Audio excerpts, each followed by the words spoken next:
Bismillahirrahmanirrahim. Assalamualaikum warahmatullahi wabarakatuh. Perkenalkan, nama saya Eka Rangga Saputra dari mahasiswa Teknik Informatika semester 4.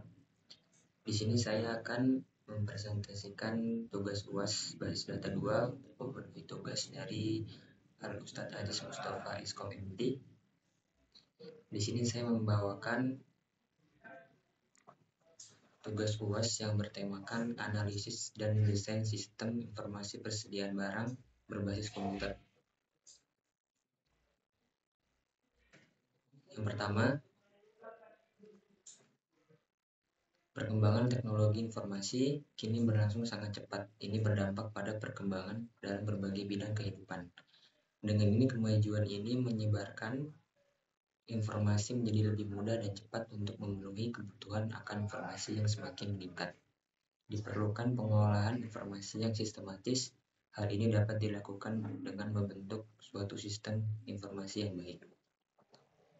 Jadi kaitannya dengan tema saya kali ini adalah saya akan membahas tentang pentingnya suatu sistem informasi persediaan barang dalam suatu toko. Untuk pertama-tama, mari saya jelaskan apa yang dimaksud dengan sistem informasi persediaan barang.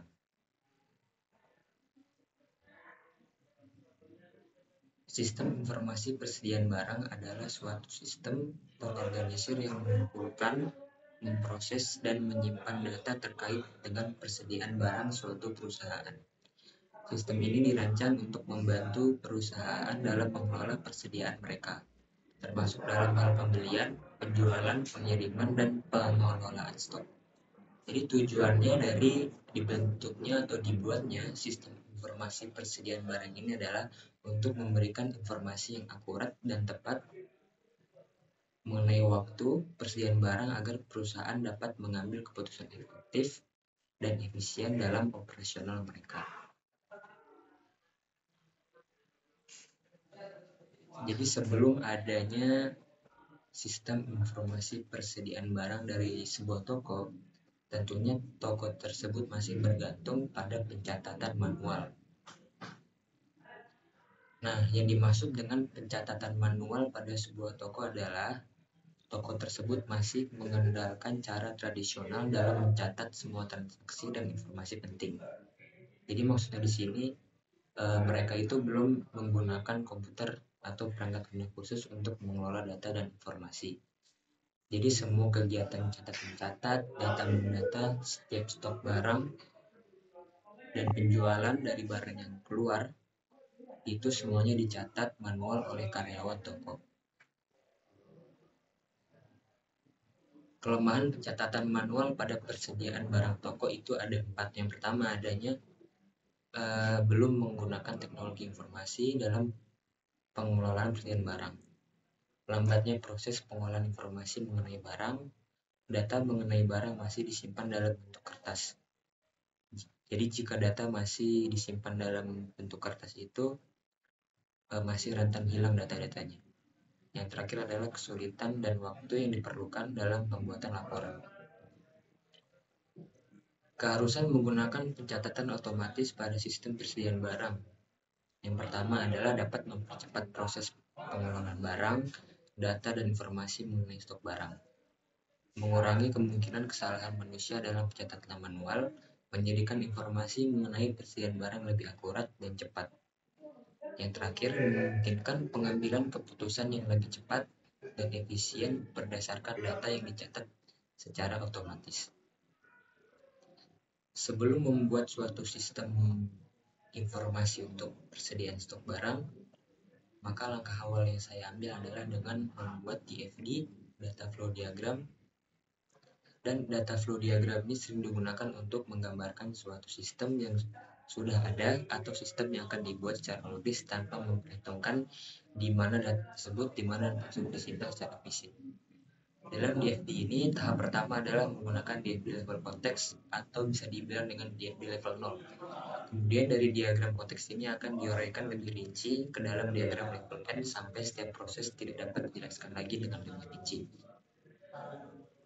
Nah, di sini saya telah membuat DFD level konteks atau level 0 sederhananya. Saya akan menjelaskan isi dari diag di tingkat 0 di atas. Nah, dari diag di tingkat 0 yang saya buat ini menjelaskan bagaimana sistem dapat berinteraksi secara keseluruhan dengan pihak eksternal atau entitas yang terlibat. Dan pihak-pihak yang terlibat dalam sistem persediaan barang ini adalah supplier, yang dimana supplier itu nantinya dapat menerima data ke sistem. Data yang diterima dari supplier ke sistem termasuk penerimaan barang. Terus sedangkan dari sistem ke supplier adalah data pemesanan barang dan pengembalian barang. Yang kedua ada kasir. Informasi yang disampaikan dari kasir ke sistem adalah data tentang barang yang dijual. Jadinya jika mana nanti ada suatu barang yang terjual, maka kasir tersebut akan menginputkan barang apa saja yang telah terjual ke sistem. Sementara dari sistem ke kasir adalah informasi mengenai stok barang. Nah, jadi yang dimaksud dari informasi mengenai stok barang adalah bila mana jika ada suatu kegiatan pembelian, maka kasir dapat melihat sisa dari stok barang yang akan dijual. Terus yang ketiga ada gudang. Jadi aliran data dari gudang ke sistem mencakup daftar persediaan barang dan daftar barang yang dikembalikan. Sedangkan dari sistem ke gudang meliputi daftar barang yang keluar dan daftar barang yang masuk. Yang terakhir ada pimpinan. Sistem memberikan semua laporan kepada pemilik toko. Jadi kepala dari sebuah sistem ini adalah pimpinan atau pemilik dari suatu toko tersebut. Nantinya semua laporan secara real akan diberikan kepada pemilik toko dari sistem. Setelah membuat DFG, saya mengambil langkah untuk membuat ERD atau dapat disingkat menjadi dapat dijabarkan menjadi Entity Relationship Diagram. Nah, ERD ini adalah gambar atau diagram yang menunjukkan informasi dibuat, simpan, dan digunakan dalam sistem bisnis. Entitas biasanya menggambarkan jenis informasi yang sama. Dalam entitas digunakan untuk menghubungkan antar entitas yang sekaligus menunjukkan hubungan antar data. Nah, berikut adalah suatu desain ERD yang telah saya buat. Di sini saya membuat ada 8 entitas. Yang pertama ada entitas ada konsumen, ada entitas konsumen, penjualan, detail jual, user, barang, detail beli, pembelian, dan supplier. Jadi dari setiap entitas ini mereka memiliki relasi antar entitas atau misalkan atau misalnya seperti ini, seperti konsumen memiliki relasi membeli ke penjualan, dan relasi membeli ini kepada penjual dan konsumen yang dimana nantinya konsumen dapat membeli banyak barang. Contoh pertamanya seperti itu. Selanjutnya saya akan menjelaskan tentang seluruh relasi antar entitas yang ada pada dalam database. Yang pertama ada konsumen memiliki hubungan membeli ke penjualan konsumen. Jadi setiap konsumen dapat melakukan banyak pembelian. Tapi setiap penjualan hanya terkait dengan satu konsumen, yang artinya konsumen dapat melakukan transaksi lebih dari satu kali atau dapat membeli barang lebih dari satu. Selanjutnya ada penjualan memiliki hubungan catat ke user, meaning banyak penjualan bisa dicatat oleh satu pengguna, tetapi setiap penjualan hanya dimiliki oleh satu pengguna. Artinya satu pengguna atau kasir bisa mencatat banyak transaksi penjualan, tetapi setiap transaksi hanya dicatat oleh satu pengguna atau kasir. Selanjutnya ada penjualan yang memiliki relasi kepada detail jual. Relasinya itu memiliki ke detail jual. Jadi setiap penjualan memiliki banyak detail jual, daftar barang yang terjual, tetapi setiap barang dalam daftar hanya terkait dengan satu penjualan. Ini berarti satu transaksi penjualan bisa terdiri dari beberapa barang yang terjual. Selanjutnya ada detail jual mempunyai hubungan memiliki ke barang milik tuan. Banyak detail jual barang yang terjual terkait dengan satu barang, tetapi setiap barang hanya terkait dengan satu detail jual. Dengan kata lain, satu barang bisa terjual dalam beberapa transaksi penjualan, tetapi hasil transaksi hanya terkait dengan satu barang. Jadi yang dimaksud di sini misalkan ada barang dengan nama susu. Jadi barang susu ini tidak hanya dapat dijual dalam satu kali transaksi. Artinya mungkin setiap ada pembeli datang, barang susu ini akan dibeli terus menerus. Jadi susu ini dapat terjual dalam beberapa transaksi. Selanjutnya adalah hubungan antara barang dan detail beli. Setiap barang dapat memiliki banyak detail beli atau informasi pembelian, tetapi setiap pembelian hanya terkait dengan satu barang. Ini berarti barang tertentu bisa dibeli berkali-kali, dan setiap pembelian tersebut akan dicatat detail beli yang terkait dengan barang tersebut. Yang selanjutnya adalah hubungan antara detail beli dan pembelian. Banyak detail beli terkait dengan satu pembelian, tetapi setiap pembelian hanya dimiliki oleh satu detail beli. Ini berarti satu pembelian bisa terdiri dari beberapa barang yang dibeli, dan setiap barang dalam pembelian tersebut akan memiliki catatan detail beli yang terpisah. Yang terakhir ada pembelian, memiliki hubungan supply kepada supplier.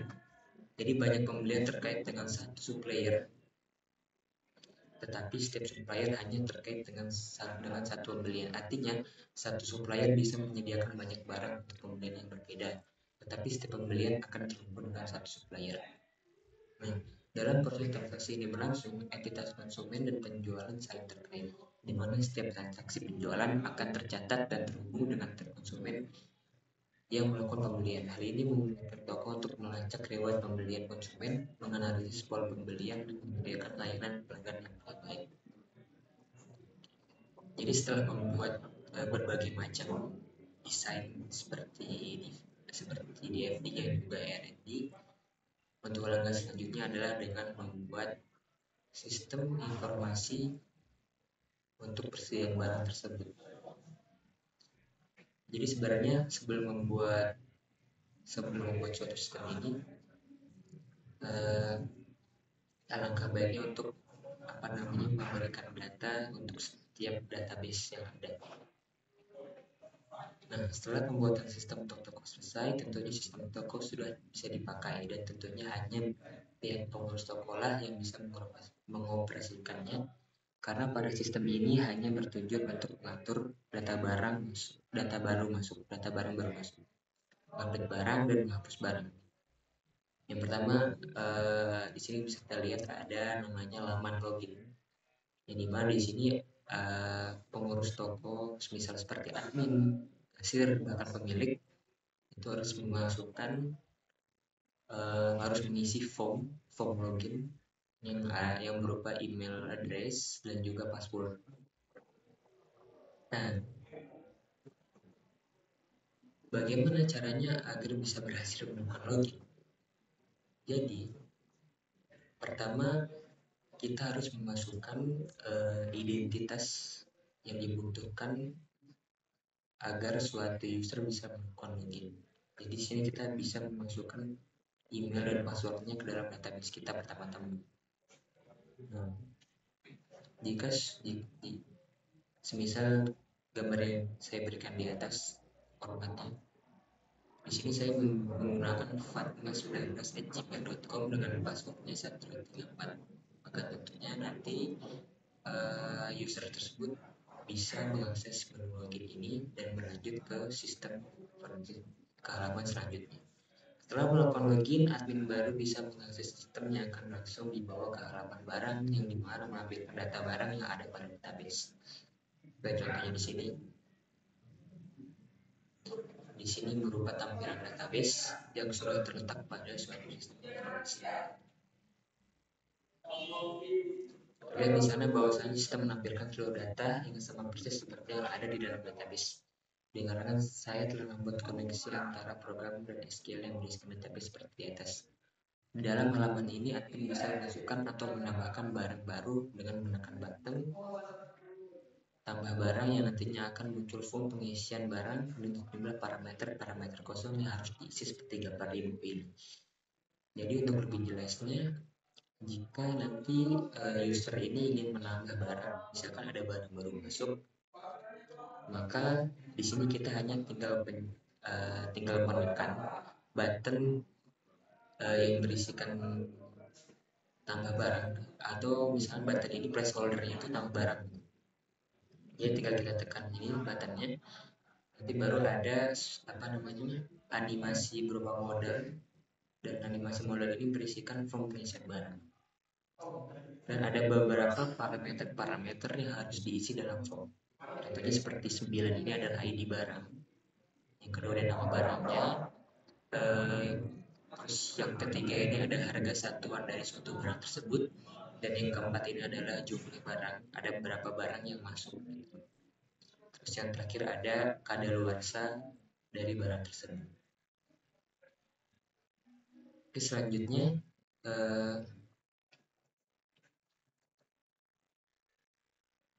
jadi misalkan di sini dalam gambar ini ada mentega ya. Misalkan saya di sini mencoba mentega, maka mentega tersebut sudah masuk dalam database.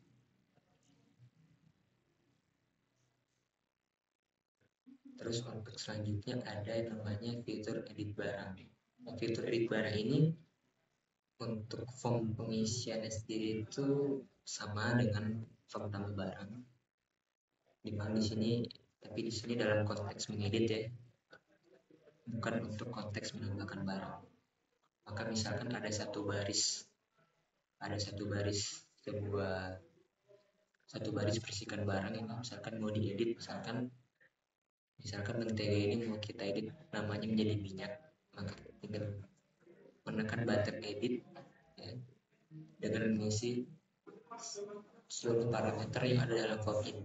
Parameternya sama seperti yang ada pada tambah barang.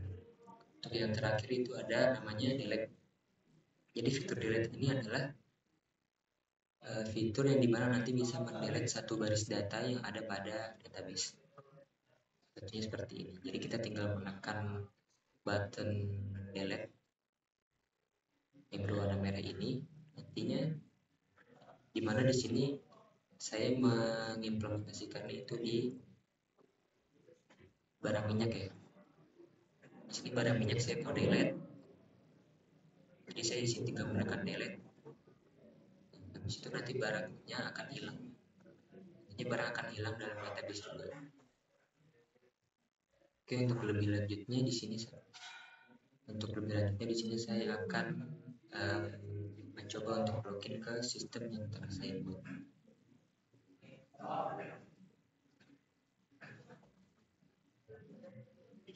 Localhost. Dan di sini misalkan saya masukkan email pribadi saya, dan email pribadi saya ini misalkan belum terdaftar di database user, maka tidak bisa login dan tidak bisa masuk ke dalam sistem tersebut. Jadi di sini intinya kita harus memasukkan email dan password yang telah ada pada database. Misal di sini saya menggunakan nama fatma19@gmail.com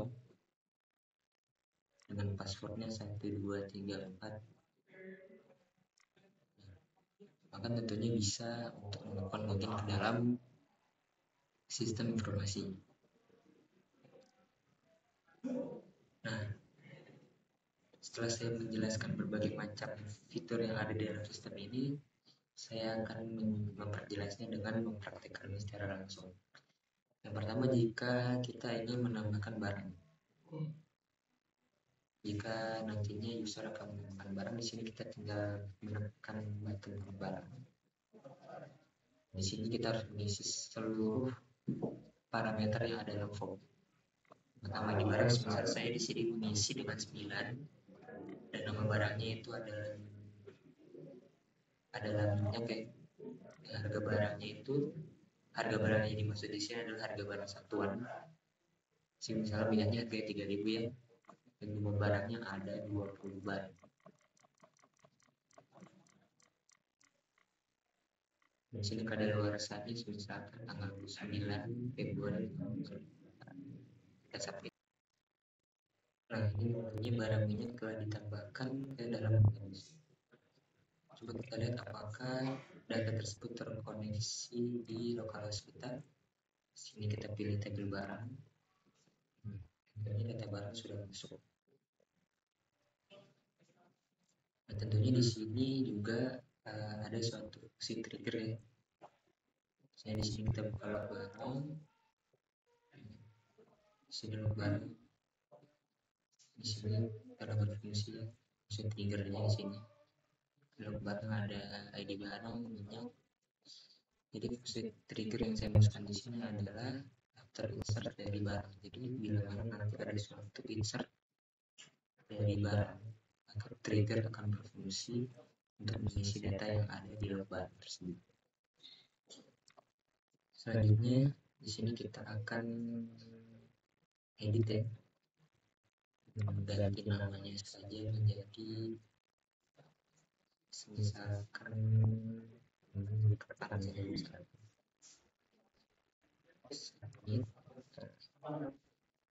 Tentunya di sini database-nya akan berganti nama menjadi ketan.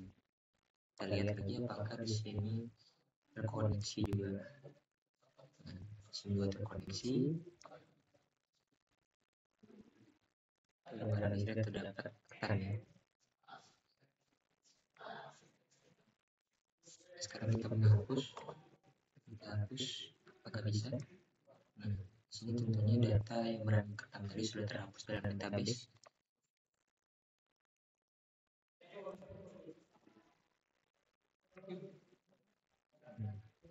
Bisa terhapusnya ketan juga di sini. Nah, selanjutnya di sini ada namanya suatu invoice. Di sini nanti akan seperti ini. Oke, selanjutnya saya akan menjelaskan soal-soal yang telah ada di Classroom ini.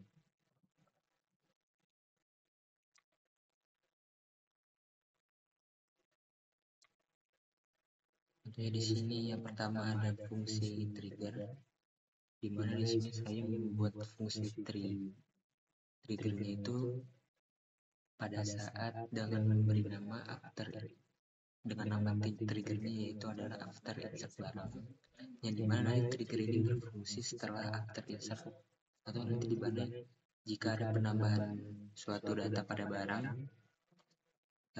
maka nanti trigger tersebut akan berfungsi dan datanya akan dimasukkan ke dalam tabel log barang. Contoh di sini ada tabel log barang, misalkan di sini tabel log barang saya membuat kolom ID barang, nama barang dan juga jumlah barang. Maka bila mana kita masukkan mentega lengkap dengan ID-nya pada suatu barang, maka trigger tersebut akan berfungsi dan memasukkan datanya kepada tabel log barang seperti yang tadi saya contohkan. Terus setelah itu ada create prosedur di sini. Ada store prosedur menurut saya.